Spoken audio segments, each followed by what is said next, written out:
উমর রাদিয়াল্লাহু তাআলা আনহু মরার পূর্বে যখন জান চলে যায় তার পূর্বে বলছেন, আব্দুল্লাহ, ও আমার আদরের ছেলে, যাও তুমি আয়েশার কাছে, আয়েশাকে গিয়ে বলো মুহাম্মদ সাল্লাল্লাহু আলাইহি সাল্লামের পাশে কবর আছে আবু বকর সিদ্দিকের, ওইখানে একটু ফাঁকা জায়গা আছে, ওখানে আমার জন্য কবরের জায়গাটা দিবে কিনা।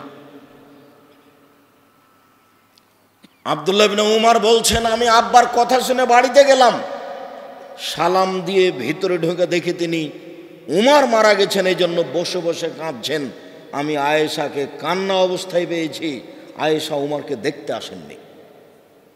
অর্ধ পৃথিবীর খলিফা, কুশাগর, বুদ্ধিজীবী, রাজনীতিবিদ উমর, উমরের মতো পৃথিবীতে মানুষই জন্মানি।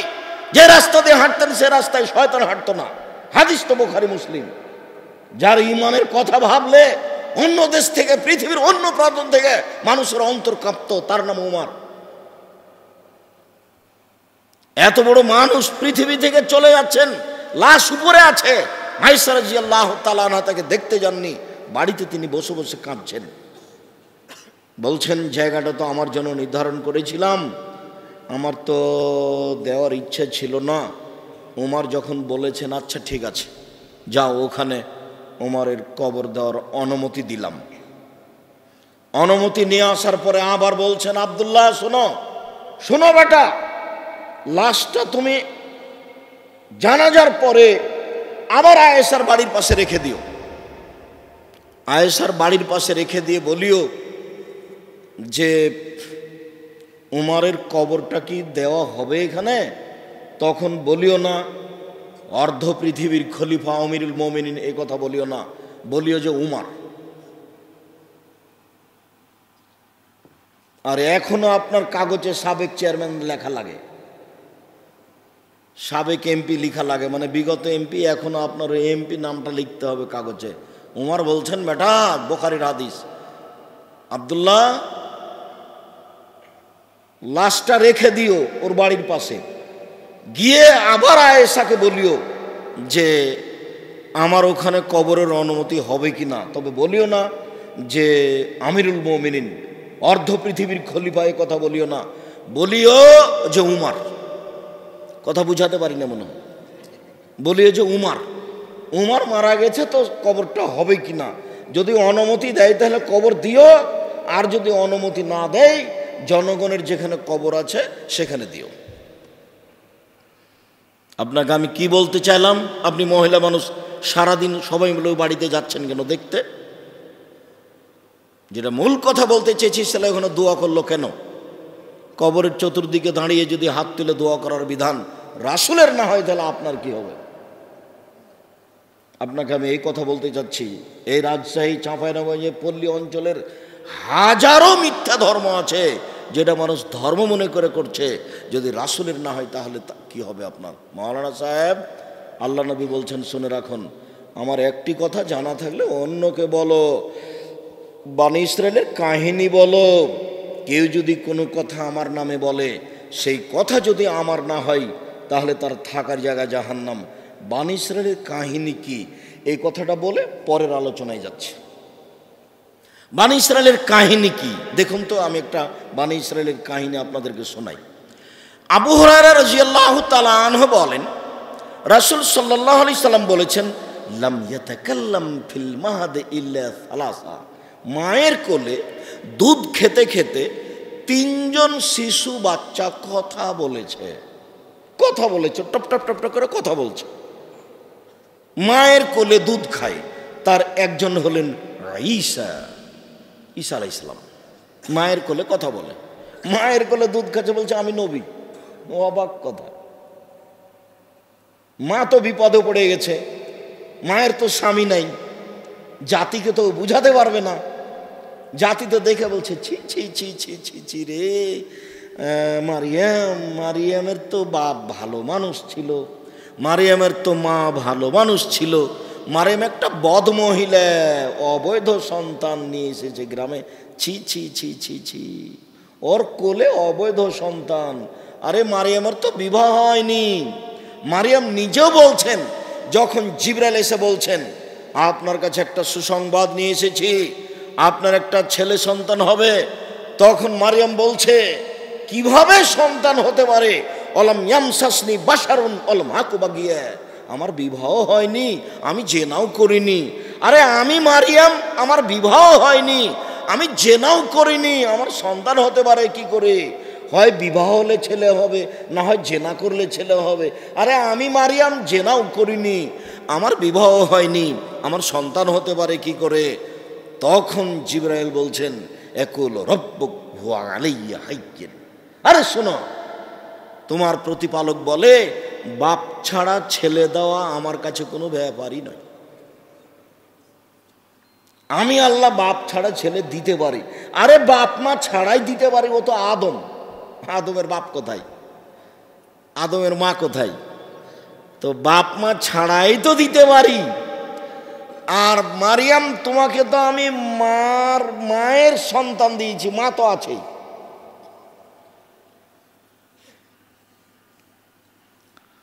তো ঈসা আলাইহিস সালাম কোলে, মায়ের কোলে কথা বলছেন, আমি নবী, আমি ঈসা, আল্লাহ আমাকে নবী করে পাঠিয়েছেন।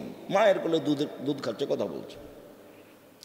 2, কানাফি বানি ইসরাইল রাজুলুন ইউকালু লাহু জুরাইজ। আজ থেকে নিয়ে হাজার হাজার বছর পূর্বে একটা লোক ছিল, তার নাম ছিল জোরাইজ। ইউসাল্লি ফি সাওমাতিহি, সে তার গির্জাঘরে ইবাদত করছিল। ফাআতহু উম্মুহু, ইতিমধ্যে তার মা আসলো। ফাদাআতহু, মা এসে ডাকলো, জোরাইজ, আব্বু জোরাইজ। ফাকালা, জোরাইজ বলল, ফি নাফসিহি উজিবুহা উসাল্লি, আমি আমার মায়ের ডাকে সাড়া দিব না সালাত আদায় করব? আমার মা যে আমাকে ডাকছে, তো আমি আমার মায়ের ডাকে সাড়া দিব না আমি সালাত আদায় করব? আম্মা কি বলছেন, আমি এভাবে বলবো কিছু, না আমি সালাত আদায় করতে থাকবো? বলতে বলতে একটু দেরি হয়ে গেছে, মায়ের মনটা খারাপ হয়ে গেছে। মা তখন বলে ফেললেন, আল্লাহুম্মা লা তুমিতা তুরে ওজুহাল মুমিসাত, আল্লাহ তুমি এই ছেলের মরণ দিও না যতদিন পর্যন্ত পতিতালয়ের মহিলার মুখ না দেখেছে। আল্লাহ তুমি আমার এই ছেলের মরণ দিও না, বদ মহিলার সাথে দুর্ঘটনা না হওয়া পর্যন্ত এই যেন না মরে। আল্লাহ আমার এই ছেলে যেন খারাপ মহিলার সাথে দুর্ঘটনা, খারাপ ঘটনা ছাড়া যেন না মরে। মা বলে চলে গেল। ফাতারাজাত লাহু ইমরা, যেতে না যেতে একজন মহিলা উপস্থিত। মহিলা এসে বলছে, আমি তোমার সাথে জেনা করার জন্য এসেছি। তখন জোরাইজ বলছেন, ফা বা ছি ছি ছি ছি, তুমি বলো কি? মুখটা ঘুরিয়ে না বলছেন, তুমি বলো কি? ছি ছি ছি ছি ছি, নাকচ করলেন জোরাইজ। ফাহাতাতির রায়, তখন সে মহিলা আসলো একটা রাখালের কাছে, গরু ছাগলের রাখালের কাছে আসলো। ফাম কানাথু, রাখালকে চেপে ধরে জোর করে জেনা করলো। ফাওয়ালাদাত গোলামান, এতে বাচ্চা পেটে আসলো। বাচ্চা প্রসব হলো। যখন বাচ্চা প্রসব হলো তখন মহিলা বলল, হাজামিন জোরাইজ, এ বাচ্চা হলো জোরাইজের। এই কথা শুনে যে জনগণ খেপে গেল। ফাতাহু, জনগণ তার কাছে আসলো।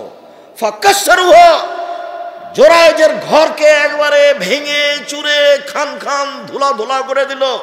ওয়ানজালুহু, তাকে তার গির্জা ঘর থেকে টেনে হেঁচড়ে বের করে রাস্তায় নামিয়ে দিল।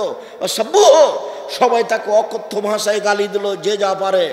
বেটা তুমি জেনা করো, এখানে ইবাদত দেখাও, তুমি ঢং শুরু করেছো। মানুষে যা বলে, যা বলবে এটা স্বাভাবিক। সবাই এখন বলছে জোরাইজ জেনা করেছে। আরে তারই সন্তান, এটা মহিলা বলছে। এসে সবাই ঘর বাড়ি ভেঙে দিল, তাকে টেনে হেঁচড়ে রাস্তায় নামিয়ে দিল, অকথ্য ভাষায় গালি দিল। ফাকামা, জোরাইজ দাঁড়ালো। তাওয়াদ্দা, অজু করলো। ও সাল্লা রাকাতাইন, 2 রাকাত সালাত আদায় করলো জোরাইজ। 2 রাকাত সালাত আদায় করে ফাতাল গোলামা, এবার দুধের বাচ্চার কাছে আসলো। জোরাইজ দুধের বাচ্চার কাছে এসে বলছে, ও বাচ্চা বলো তো, মান আবুকা, তোমার বাপ কে? তখন দুধের বাচ্চা বলছে, আবি আর রাই, আমার বাপ হচ্ছে রাখাল।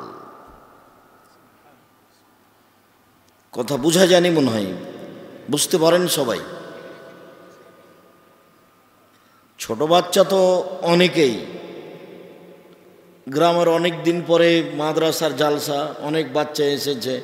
বাচ্চাদের তো এসব কথা বুঝার হিসাবের কথা নয়। এখন আপনিও যদি চেষ্টা না করেন তাহলে তো হয় না। বিষয়টা একটু খেয়াল করতে হবে। এখন দুধের বাচ্চাকে বলছে যে দুধের বাচ্চাকে বলছেন জোরাইজ, বলো তোমার বাপকে। তো দুধের বাচ্চা বলছে আমার বাপ রাখাল, যে গরু চড়াইছে। এবার জনগণ বলছে নাবনি সৌমাতাকে বিদ্যা হবে, আপনার গির্জা ঘরটা স্বর্ণ দিয়ে বানিয়ে দেবো আমরা। কালাল্লাহ, না না না না না, আমার গির্জাঘর স্বর্ণ দিয়ে বানাতে হবে না, ইল্লে বিত্তিন, মাটি দিয়ে বানিয়ে দিতে হবে, যাহাই ছিল তাহাই করিতে হইবে। হাদিস মুসলিম। এর নাম বানি ইসরায়েলের ঘটনা। হাজার হাজার বছর পূর্বে ঘটনা ঘটেছে, ঘটনা সত্য, হাদিস গ্রন্থে আছে। আল্লাহর নবী বললেন যে বানি ইসরায়েলের কাহিনী বলো, এর নাম বানি ইসরায়েলের কাহিনী। মাওলানা সাহেবদেরকে বললেন যারা আপনারা বক্তব্য দিচ্ছেন তারা আপনারা কোরআন হাদিসের কথা বলবেন, আমার কথা, আর বানি ইসরায়েলের কাহিনী বলবেন। বানি ইসরায়েলের কাহিনী বলতে ইউসুফ জুলেখার মিথ্যা কাহিনী নয়। বানি ইসরায়েলের কাহিনী বলতে যে আইয়ুব নবীর স্ত্রী রাহমা ধরা পড়েছে জেনাতে, তার ঘটনা বলতে হবে, এটা বানি ইসরায়েলের কাহিনী নয়। বানি ইসরায়েলের কাহিনী বলতে নূহ আলাইহিস সালাম নৌকা তৈরি করলেন, ওই নৌকাতে সবাই পায়খানা করে আসলো, তারপর পায়খানাতে নৌকা ভর্তি হয়ে গেল, তারপরে একটা বৃদ্ধ মানুষ, বৃদ্ধা মহিলা পায়খানা করতে গেছে, দিয়ে নৌকায় উল্টে পড়ে গেছে, তারপর যুবতী হয়ে গেছে। হুজুরের কত মিথ্যা কথা, হুজুরের কথা শুনে অবাক হচ্ছি। আমার এক ভাই মারা গেছেন, উনি গ্রাম্য ভাই, তো বলছে আজকে তাফসির যে করলো না, ওসব তাফসির তোরা জানিস না। কি করলো? তোরা ওগুলো জানিস না। আচ্ছা আমি বুঝলাম, আমি জানি না, কিন্তু বলবেন তো সেটা কি, একটু শোনাবেন না? তোরাও স্যার জানিসই না। আচ্ছা আচ্ছা বলেন না কিছু, সেটা কি? তখন বলছে যে ঘুম থেকে উঠে আদম আলাইহিস সালাম দেখছেন পাশে একজন সুন্দরী মহিলা, খুব সুন্দরী মহিলা পাশে। তো আদম আলাইহিস সালাম হাত বাড়াতে গেছেন, যেহেতু আদম পুরুষ মানুষ, তার ভিতরে পুরুষত্বের ক্ষমতা আছে, পাশে মহিলা দেখে হাত বাড়াতে গেছেন। তখন ফেরেশতা বলছেন থামেন। তো আদম আলাইহিস সালাম বলছেন কেন? তখন ফেরেশতা বলছেন যে মোহর দিতে হবে, যে মোহর। তখন আদম আলাইহিস সালাম বলছে মোহর কি গো, কি মোহর দিতে হবে? তো বলছে যে মুহাম্মদ সাল্লাল্লাহু আলাইহি সাল্লাম পরে দুরুদ পড়ে দিতে হবে, দুরুদে ইব্রাহিম পড়ে দিতে হবে। তো 1000 বার দুরুদে ইব্রাহিম পড়লে বউ হালাল করলেন। আরে যে আদমকে আল্লাহ বলছেন আমি সব কিছু শিখিয়ে দিয়েছি, আল্লাহ বলছেন যে আমি সব কিছু শিখিয়ে দিয়েছি, সে আদম বউখানকে কিভাবে হালাল করতে হবে সেটাই জানেন না, তা আল্লাহ কি শিখালেন তাকে? নাউজুবিল্লাহ। এই তো হুজুরের বক্তব্য। হুজুরের অবস্থা আমিও দেখছি যে খুব বিপদে, কি যে হবে আল্লাহ ভালো জানে। আর এসে গ্রামের মহিলারা যে বক্তব্য দিয়ে বেড়াচ্ছে, এদের যে কি হবে, জাহান্নামে চলেই গেছে। ধর্মকে পাগল পেয়েছে। ধর্ম এরকম নয়, ভুল হিসাব। সম্মানিত দিনী ভাই বোন, যেটুকু আপনি করছেন করেন, তবে সেটুকু রাসূলের কিনা আগে প্রমাণ হতে হবে। অযথা করে পরকাল হারাবে, যতই মিঠা লাগুক। ও মহিলা বৈঠকে বলছে বুবু মাগরিবের পরে 6 রাকাত সালাতুল আওয়াবিন পড়িও বুবু, মাগরিবের পরে 6 রাকাত সালাতুল আওয়াবিন পড়লে সব পাপ ক্ষমা হয়ে যাবে বুবা। বুবু বুবুর সব কথাই নাকি বুখারীতে আছে। মাগরিবের পরে 6 রাকাত সালাতুল আওয়াবিন পড়লেও জাহান্নামে চলে গেছে, ওকে তোবা করে ফিরে আসতে হবে মরার পূর্বে। মাগরিবের পর আওয়াবিন নামাজ নেই। 2, আমাদের আলোচনার পূর্বে দ্বিতীয় কথাটি একটু, যারা আপনারা আমার দিনী বোন আছেন তাদের জন্য জরুরি কথা। মহিলা বৈঠকে যারা আমার দিনী বোনেরা আছেন, জরুরি কথা, আপোষে কথা বলবেন না, আপনাকে বলছি। এই মেয়ে, ফ্যাশন বোরকা পরে এখানে এসেছো কেন? এটা দিয়ারপল্লী অঞ্চল, ছোট ব্লাউজ পরে থাকো কেন?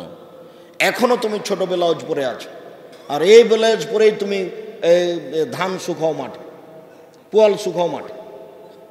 ছোট ব্লাউজ পরে আছো কেন? আপনি আমার দিনী বোন, আপনার গায়ে ছোট ব্লাউজ কেন?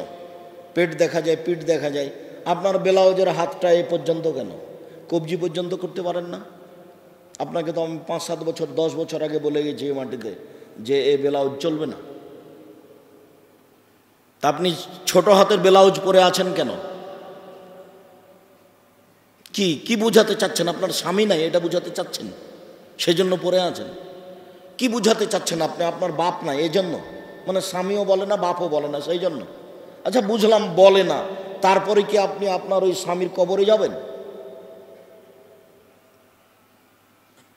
আপনি এই হাত এখান থেকে নিয়ে কবজি পর্যন্ত এতটুকু ফ্রি রাখলেন কেন? এটুকু কি দেখে কি করতে চাচ্ছেন? সম্মানিত দিনী বোন, আপনাকেই বলছি, শোনেন, আপনি যদি 4টা কাজ করতে পারেন আপনার জান্নাতের সব দরজা খোলা। যান, যেটা দিয়ে ইচ্ছা যান।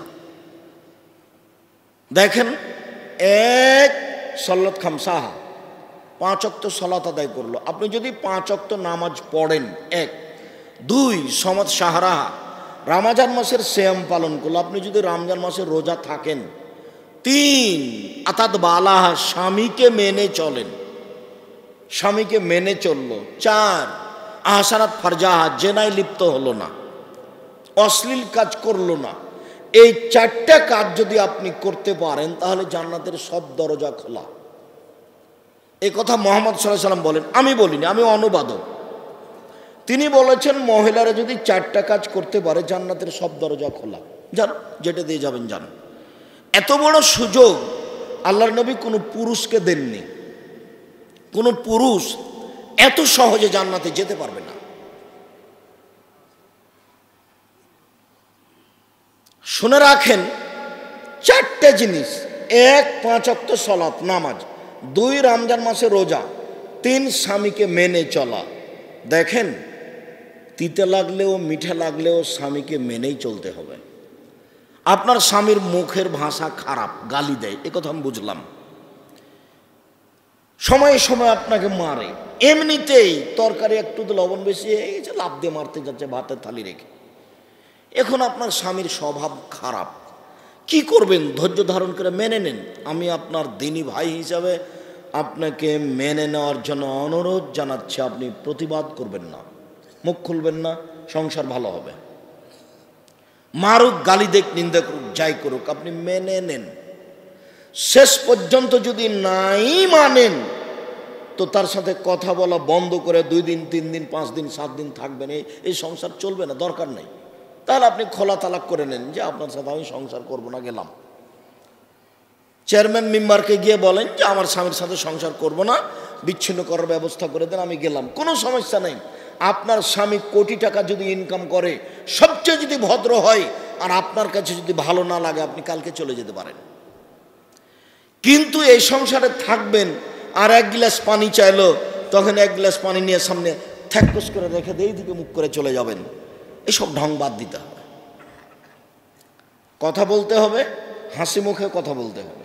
তিতা লাগলেও বলতে হবে, মিঠা লাগলেও বলতে হবে, খারাপ লাগলেও বলতে হবে। আপনাকে না স্বামী গালি দিচ্ছে এটা বুঝে নিলাম, তার মুখ খারাপ এটা বুঝে নিলাম, এখন বলেন যে এটা আমার তাকদীর, এটা আমার ভাগ্য, আমাকে এই সংসারে থাকতে হবে। আপনাকে কথা বলে তাকে ভালোবেসে তার সাথে সংসার করতে হবে হাসি মুখে। যদি না হয় তাহলে সংসার বাদ দেন। তিতা লাগলেও মিঠা লাগলেও স্বামীর সাথে থাকতে হবে, হাসি মুখে থাকতে হবে, কথা বলে থাকতে হবে, জান্নাত হবেই। 4 জেনায় লিপ্ত হয়ে থাকলে, যদি জেনা ঘটে গেছে তাহলে তোবা করেন, আপনি ভালোর মধ্যে চলে যাবেন। তোবা করলে যে পাপটা হয়ে গেছে ওই পাপটা আল্লাহ নেকি দিয়ে পূর্ণ করে দিবেন। তো আল্লাহ বলছেন আপনি তোবা করেন। আর এই বৈঠকে যত পুরুষ নারী আছি সবাকে একটা কথা বলছি, শোনেন। আজ থেকে যদি মোবাইলে প্রেমের গল্প বন্ধ করতে পারেন, জেনা বন্ধ করতে পারেন, তাহলে আল্লাহ আপনাকে জান্নাতুল মাওয়া দিবেন, এটা আল্লাহর ওয়াদা। আল্লাহ তাআলা বলেন, ওয়ানাহা নাফসা আনিল হাওয়া ফাইনাল জান্নাতু হিয়াল মাওয়া। পৃথিবীর মানুষ শুনে রাখো, তোমরা যদি অশ্লীল কাজ, জেনার মতো কাজকে বন্ধ করতে পারো, আমি আল্লাহ তোমাদেরকে জান্নাতুল মাওয়া দিয়ে দিলাম। এটা আমার ওয়াদা, এটা আমার অঙ্গীকার। পৃথিবীর মানুষ, তোমরা যদি অশ্লীল কাজ বন্ধ করতে পারো, আমি তোমাদেরকে জান্নাতুল মাওয়া দিয়ে দিলাম, এটা আমার ওয়াদা, এটা আমার অঙ্গীকার। আপনি জেনা বন্ধ করেন, আপনার জন্য জান্নাতের সব দরজা খোলা। সম্মানিত দিনী বোন, আপনার সাথে জড়িত কথার সাথে আর একটা কথা, ভালো মহিলা হওয়া যায় তিনটা পদ্ধতিতে। এক, স্বামীর সাথে কথা বললে হাসি মুখে বলতে হবে। দুই, স্বামী আদেশ করলে পালন করতে হবে। এক গিলাস পানি চেয়েছে, তখন আপনি বলছেন ওখানে তো গিলাস আছে, একটু ঢেলে নাও, এইভাবে বলা হবে না। স্বামী আদেশ করলে পালন করতে হবে। তিন, স্বামী যখন বাড়িতে থাকবে না তখন নিজেকে গুটিয়ে রাখতে হবে। ভাবির বাসায় যাওয়া হবে না, জায়ের বাসায় যাওয়া হবে না, পাশের বাড়িতে যাওয়া হবে না, এখন একটু স্বামী নাই একটু ঘুরে আস, এরকম ঢং করা হবে না। এ ভালো মহিলা নয়। এই তিনটে গুণ যদি আপনার ভিতরে থাকে তাহলে আপনি ভালো মহিলা। এক, স্বামীর সাথে কথা বললে হাসি মুখে বলে। দুই, স্বামী আদেশ করলে পালন করে। তিন, স্বামী যখন বাড়িতে থাকে না তখন হেফাজতে রাখে নিজেকে, কোনো বাড়ি যায় না, কারোর সাথে গল্প করে না, নিজেকে গুটিয়ে রাখে। এই তিনটা গুণ যে মহিলার আছে সে হলো ভালো। এরই সাথে আপনাকে একটা কথা বলে যাই, নাহলে আমার দিনী বোনেরা বলবেন যে আমাদেরকেই তো বললেন, আমার স্বামীকে তো কিছু বললেন না। তো আপনার স্বামীকে বলি, এবার আপনাকে বলি, আপনি একটু খেয়াল করে থাকেন, স্বভাব ত্যাগ করেন। বউকে মারতে যান কেন? বউ গালি দেন কেন? এসব নোংরা স্বভাব কেন? রাসূল সাল্লাল্লাহু আলাইহি সাল্লাম বলছেন স্বামীর জন্য পাঁচটা জিনিস জরুরি। স্বামী মানে এই পাঁচটা জিনিস করাই লাগবে, তার নাম স্বামী। এক, আতে মাহমাতায়েমতা, তুমি যে মানের খাও বউকে সে মানের খাওয়াবা। দুই, ফাকসুহামাক্তা সাইতা, তুমি যে মানের কাপড় পরো বউকে সে মানের কাপড় পরাবা। তিন, অলা তুকাব্বে, বউকে কটু কথা বলতে পাবা না। চাঁপাইনবাবগঞ্জের রাজশাহী সব নোংরা দিয়াড়ের ভাষা, আমি ওই ভাষা তো আর এটা দিনই বৈঠক আমি তো এটা মুখে আনতে পারি না। আপনার মুখে যেটা সব সময় আসে তোবা করেন, দিনের বউকে এভাবে গালি দাও কেন? বেয়াদবি করার জায়গা পাও না? ও তো একটা ভালো ঘরের মেয়ে, তুমি তাকে এই অশ্লীল ভাষায় গালি দাও কি করে? অমুকের বাচ্চা অমুক বলে গালি দাও কি করে? জীবন আর কোনোদিন মুখ খুলবে না। নিজেকে মুসলমান মনে করলে স্বভাব খান ভালো করো, পরের বেটিকে এভাবে গালি দাও কেন? শোনো, পরের বেটিকে এভাবে গালি দিলে তোমার বেটিকে আর একজন দাঁত তুলে নেবে, তো এটা মনে রেখো। সেদিন তোমাকে খারাপ লাগবে, মুখ খান বন্ধ করো। জীবনে কোনোদিন অমুকের বাচ্চা অমুক বলে গালি দেবা না, অমুকের বেটি অমুক বলে গালি দেবা না। কটু কথা বলাই নিষেধ।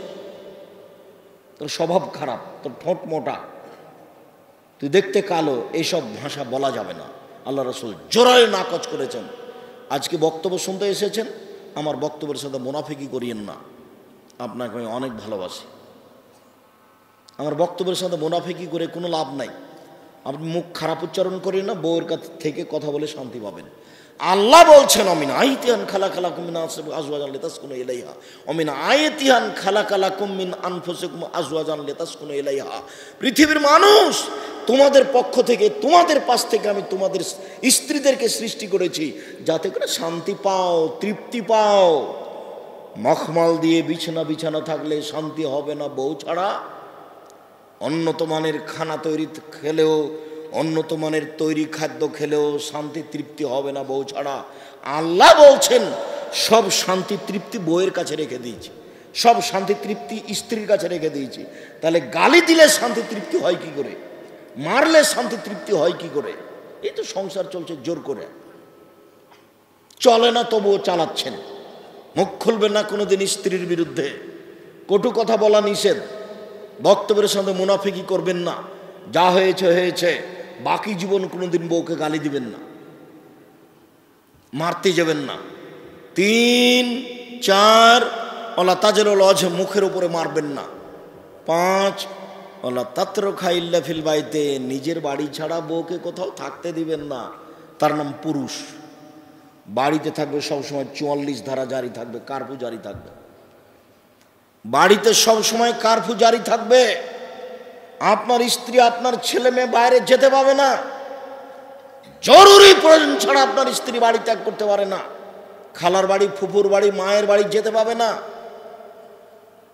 কোনো বাড়ি যেতে পাবে না জরুরি প্রয়োজন ছাড়া। জরুরি প্রয়োজন ছাড়া বাড়ির বাইরে যেতে পাবে না। এটা রাসূলের জোরালো আদেশ, তার নাম পুরুষ। জরুরি কারণে মায়ের কাছে জেলে যেতে পারে, ডাক্তারখানা জেলে যেতে পারে, বিবাহের বাড়িতে যেতে পাবে না। বিবাহের বাড়িতে গেলে স্বামীর সংখ্যা বেশি হয়ে যাবে। কাজে বিবাহের বাড়িতে যাও না। এই ছেলে বসো, খুব সাবধান। 5টা কাজ আপনি করেন, নিজেকে পুরুষ মনে করবেন। এটা কিন্তু আমি বলিনি, মুহাম্মদ সাল্লাল্লাহু আলাইহি ওয়াসাল্লাম এভাবেই বলছেন। 5টা কাজ করবেন। 1, যে মানের খাচ্ছেন সে মানের খাওয়াবেন। 2, যে মানের পড়ছেন সে মানের পড়াবেন। 3, কটু কথা বলবেন না। 4, মুখের উপরে মারবেন না। 5, নিজের বাড়ি ছাড়া কোথাও থাকতে দিবেন না, কোথাও যেতে দিবেন না। চাঁপাইনবাবগঞ্জ রাজশাহী জেলার লাহোর জায়েজ নয়। 6 মাসের জন্য গেছে, 3 মাসের জন্য। বাপের বাড়িতে গেলে 1 মাস থাকবে, একটাও ঠিক নয়। যেমনভাবে আমি বলেছি, চাঁপাইনবাবগঞ্জ জেলার রাজশাহীর এতদা অঞ্চলের দিয়াড়ের বিবাহের শুরু থেকে শেষ পর্যন্ত একটা কাজও জায়েজ নয়, সবই হারাম। সেটা ক্ষীরকাঁচি হোক, আর বরন্থা হোক, আর আমাটা হোক, আর মাঝা খরচ হোক, আর যেটাই হোক, বিবাহের এমন কোনো কাজ নাই যেটা জায়েজ, সবই হারাম। এই যাবৎ এখন পর্যন্ত চাঁপাইনবাবগঞ্জ রাজশাহীর এইসব দিয়াড়ের এমন কোনো হুজুর আমার সামনে দাঁড়ায়নি যে বলতে পারে যে এটা ঠিক। আমি তো না করে দিয়েছি সবকে। আপনি প্রমাণ করান দেখি কিভাবে করবেন। বিবাহের বাড়ি পাঠাবেন না স্ত্রীকে, বাড়িতে থাকবে কারফুজারি। কার্য বলছে ফখরুদ্দিন। 7টার সময়তে ভ্যান চালক বলছে 7টা বেজে গেছে, তাড়াতাড়ি বাড়ি চলে যাবো, তাড়াতাড়ি বাড়ি চলে যাবো। কেন গো? ফখরুদ্দিনের যুগ। কী যে হয়! ফখরুদ্দিন একটা বাদশাহ, এক সরকার ছিল দেশে। কি সরকার ওটা? হচ্ছে সাময়িক কেয়ারটেকার সরকার। রাজশাহী মেডিকেলে ভিতরে কোনো কলার ছাল নেই, মানুষই নাই, তো কলার ছাল আসবে কি দিয়ে? মানুষই নাই। আইয়ুবের শাসন, মানে কারফুজারি আছে। প্রেসিডেন্ট আইয়ুবের দেশ, মানে কারফুজারি আছে। 44 ধারা। বাড়ি থেকে বের হলে ধরে নেবে। আপনার বাড়িতে 44 ধারা জারি থাকবে, তার নাম আপনি পুরুষ। কই আমাদের তো কেমন সমস্যা বুঝি না। আমাদের বাড়ি থেকে বের হলে হাত মোজা পা মোজা দিয়েই বের হয়। এখন আপনার যে কেমন আপনি যে ওইভাবে ঢং ঢং করে বাড়ি এখনো বসে আছো, আপনার বউ এমনি বসে আছে। আপনি কাপুরুষ, পরিবারটা নষ্ট করেছেন, আপনি সংসারটা ধ্বংস করেছেন। আপনি সিদ্ধান্ত পরিবর্তন করেন আমার দিনী ভাই। আবু হুরায়রা রাদিয়াল্লাহু তাআলা আনহু বলেন, রাসূল সাল্লাল্লাহু আলাইহি ওয়াসাল্লাম বলেছেন, আউয়াল মা ইউহাসাবু বিল আবদি ইয়াউমাল কিয়ামাহ সালাহ। বিচারের মাঠে মানুষের প্রথম বিচার হবে নামাজ, সালাত। ফাইন সালাহাত সালাহু সাইরা আমালিহি। মানুষের যদি সালাত টিকে যায়, সব ইবাদত টিকে যাবে। আইন ফাসাদাত ফাসাদালাহু সাইরা আমালিহি। যদি সালাত বাতিল হয়, নামাজ না থাকে, সব ইবাদত বাতিল বলে গণ্য হবে। তার মানে নামাজ এমন একটা ইবাদত যার উপরে নির্ভর করে অন্য অন্য ইবাদত। সালাত এমন একটি ইবাদত যার উপরে নির্ভর করে অন্য অন্য ইবাদত। সালাত আছে তো দান খায়রাত আছে, সালাত আছে তো হজ আছে, সালাত নেই তো কিছু। মহান আল্লাহ বলেন, ফাসাল্লি লিরাব্বিক। মুহাম্মদ, আপনি আপনার প্রতিপালককে সন্তুষ্ট করার জন্য সালাত আদায় করুন। মহান আল্লাহ বলেন, হাফিজু আলাস সালাওয়াত ওয়াস সালাতিল উস্তা। তোমরা 5 ওয়াক্ত সালাত ঠিক ঠিক আদায় করো, বিশেষভাবে আসরের সালাত। সংক্ষিপ্ত বিবরণে আল্লাহ বললেন, সালাত আদায় করতেই হবে যে কোনো মূল্যে। অজু করে সালাত আদায় করতে হয়, পানি নেই। তায়াম্মুম করে সালাত আদায় করতে হবে, মাটি নেই। বিনা অজুতে বিনা তায়াম্মুমে সালাত আদায় করতে হবে, করতেই হবে। কেবলার দিকে, কাবার দিকে, পশ্চিম দিকে মুখ করে নামাজ পড়তে হয়। কেবলা বোঝা যায় না, বিনা কেবলাতেই পড়তে হবে। দাঁড়িয়ে নামাজ পড়তে হয়, দাঁড়িয়ে থাকা যায় না, বসে থেকে পড়তে হবে। বসে থাকা যায় না, শুয়ে থেকে সালাত আদায় করতে হবে। পরিষ্কার কাপড় পরে সালাত আদায় করতে হয়, পরিষ্কার কাপড় নেই। যেই কাপড়ে পেশাব পায়খানা লেগে আছে সেই কাপড় পরেই সালাত আদায় করতে হবে যে কোনো মূল্যে। পরিষ্কার অপরিষ্কার কোনো কাপড়ই নেই, আপনি উলঙ্গ অবস্থায় আছেন, এই উলঙ্গ অবস্থাতেই সালাত আদায় করতে হবে। এই ছেলে, কিছুক্ষণ অপেক্ষা করবেন, আমিও আলোচনার, যদিও লম্বা আলোচনা, তবু আমি শেষের দিকে আসছি। আপনি আপনার ব্যস্ততা আমাকে দেখাবেন না দয়া করে। 4-5 বছর থেকে ঝুলছেন শুধু খালি আমাকে এখানে নিয়ে আসার জন্য। 4-5 বছর থেকে ঝুলার পরে এসেছি, তবু আবার কখন আসবো, আসার যা গতি, যদিচ আমি দিয়াড়ের মানুষ, তবু এসব গতি এখন আর আমি গ্রহণ করতে পারি না। আপনার সাথে আমার দূরত্বের কিছু নেই, আপনাকে আমি ভালোবাসি, কিন্তু এই পরিবেশে আমার কাছে আসার মতো পরিবেশ নাই, যার কারণে আমি আপনারটা ভালোবাসা থাকলেও, কমি মাদ্রাসাকে আমি ভালোবাসলেও আসতে পারি না। যেমন ওই রাত্রে মোটর সাইকেলের পিছনে চড়ে আসা, এটা আমার কাছে আমার গতির মধ্যে পছন্দ নয় এখন। তো এক সময় তো এটা হেঁটে আসা আমার কাছে ছিল সহজ, যার কারণে অল্প সময় বসে থাকাটাকে আপনি মনে করবেন যে জীবনের একটা বিশাল পাওয়া। পেশাব পায়খানা লাগলে একটু দেরি করেন। আর আমি তো আর ইসব জুলেখার কাহিনী বলতে আসিনি যে আপনি বাদাম কিনবেন আর খাবেন আর ইসব জুলেখার কাহিনী শুনবেন। যা বক্তব্য বলেছি এটা আপনার জন্যই বলেছি, মরা পর্যন্ত মনে রাখবেন। যে কোনো মূল্যে নামাজ পড়তে হবে, কোনো পথ নেই, কাপড়ই নেই, উলঙ্গ হয়ে আছে, তবুও পড়তে হবে। 2, যারা সালাত আদায় করে না তারা কেমন? রাসূল সাল্লাল্লাহু আলাইহি সাল্লাম বললেন, মান তারাকা সালাত মুতাআম্মিদান ফাকাদ কাফারা। কেউ যদি ইচ্ছাকৃত নামাজ না পড়ে তাহলে সে কাফের। রাসূল সাল্লাল্লাহু আলাইহি সাল্লাম বলেন, বাইনাল আবদি ওয়া বাইনাল কুফরি তারকুস সালাহ। মুসলমান এবং কাফের মধ্যে পার্থক্য হচ্ছে নামাজ ছেড়ে দেওয়া, নামাজ পড়ে না, ও কাফের। আসহাবু মুহাম্মাদিন সাল্লাল্লাহু আলাইহি সাল্লাম লা ইয়ারাউনা তারকু কুফরুন গায়রা সালাহ। মুহাম্মদ সাল্লাল্লাহু আলাইহি সাল্লামের সঙ্গী সাথীরা এই 5 ওয়াক্ত নামাজ না পড়লে কাফের মনে করতেন, অন্য কিছু ছেড়ে দিলে কাফের মনে করতেন না।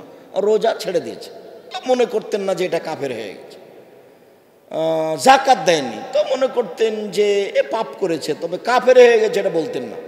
রাসূলের সাহাবেগণ মনে করতেন কেউ যদি নামাজ ছেড়ে দিয়েছে তো কাফের হয়ে গেছে,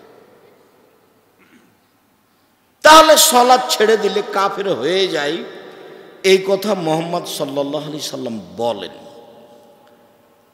এবার সালাত আদায় করে কিন্তু রাসূলের পদ্ধতিতে করে না। এই বাক্যটার সাথে আর একটু বাক্য বলে নি, সালাত আদায় না করলে মানুষ কাফের হয়ে যায়।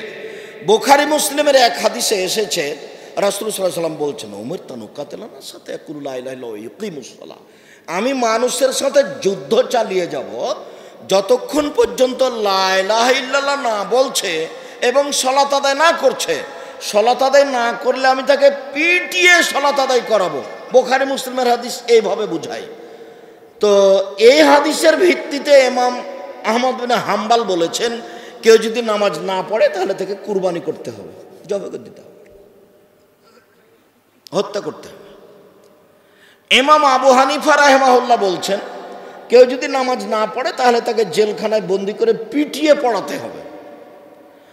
আরবি বিদ্বানেরা এখন বলছেন যে স্বামী যদি নামাজ পড়ে স্ত্রী যদি না পড়ে তো বিবাহটা নেই, বিবাহ কেটে গেছে, ওদের সংসার এখন এমনিতে আছে। যে না, একজন তো নামাজ পড়ে একজন তো পড়ে না, বিবাহটা নেই, বাতিল হয়ে গেছে। চেয়ারম্যানও লাগে না, মেম্বারও লাগে না, খাতা কলমও লাগে না, বিবাহ এমনিতেই নেই। শুধু তাই বলছেন না, আরো বলছেন যে কোনো বেনামাজি মারা গেলে ওর কবর মুসলমানের কবরস্থানে হবে না, ওকে ফেলে দিতে হবে শ্মশান ঘাটে। হিন্দু মারা গেলে যেখানে ফেলে দেয় সেখানে দিতে হবে। এই কথাই কলমে লিখেছেন আরবি বিদ্বানেরা। তাহলে আপনি এখন বুঝেন আপনার নামাজের অবস্থা। এই ছেলাই, তুমি এসেছো এখানে নামাজ পড়ো, বলো আজ থেকে সালাত আদায় করবো ইনশাআল্লাহ। কথা ভালো করে শুনতে পাওনি মনে হয়। বাইরে গিয়ে চা খাচ্ছ নাকি? বাইরে ওখানে চায়ের ওখানে আড্ডা পিটছ? ওই সাহস কি করে আসলো? আজকের পর থেকে নামাজ ছাড়বেন না। মানুষের জীবনে যেটা সবচেয়ে জরুরি কাজ, মানুষের জীবনে এর চেয়ে কোনো জরুরি কাজ পৃথিবীতে নেই, সেটা হলো নামাজ।